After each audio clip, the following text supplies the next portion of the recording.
As we look back on the last year of the pandemic, a big portion of people impacted were restaurant and bar workers. Yeah, they went through many trials and tribulations just to stay open. 10 TV's Stephanie Stanovich checked in with a few owners we spoke with last March to see how business is doing now. It's been about a year. I was thinking about that this morning and it almost blew my mind. Owners in the food and drink industry are on a roller coaster of changes because of the pandemic. They've closed, reopened, are constantly updating safety protocols, and are dealing with fluctuating curfews. So we're still social distancing. We still have cut down our capacity to about 50% of what we could do in the room. Renard Green is the owner of Camelot Cellars. Even though it has gotten a little better for Renard, right, and Camelot Cellars, I dare not say that that's the same for the mom and pop on the corner because they're still closing down. Restaurant and bar owners still feel a year later as if they're playing catch up. They're figuring out what works, what doesn't, and wondering what the future looks like. That's been my game for the last year about. Co-owner of Gamut Beer Garden, Kyle Hoffmeister, says they aren't financially caught up just yet, but We did survive the hardest part.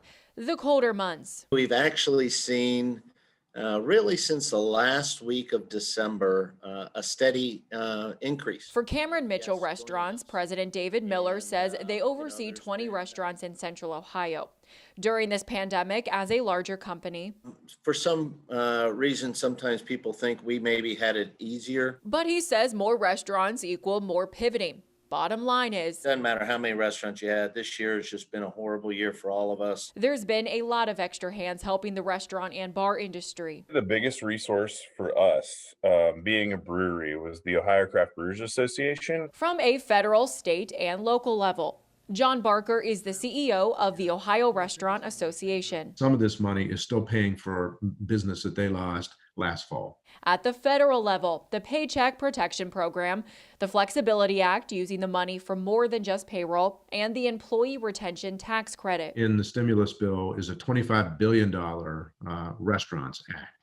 And that would be grants that would be available for small businesses under 20 units. At the state level, These are not just for restaurants, but it was the Bureau of Workers' Compensation refunds in the form of dividends. in the new budget that the governor and lieutenant governor put out, They are also trying to set aside a couple $100 million for restaurant and bar rescue. at a local level, the association created a relief fund, raising close to $500,000. We're still at about a 20% unemployment rate in hospitality. Through all of the ups and downs. When times are good, you don't have to innovate. But since March of last year, they had to, thus creating innovative ideas that may even stick when entering into the new normal. Delivery is more convenient for the consumer than it's ever been. Carry-out menus have evolved tremendously. You know, I don't want to make light of the fact that a lot of people didn't make it. But when trying to find some positives, It has brought us a lot closer together, and you really value what's important. like when leaders say they've had thoughts of throwing in the towel,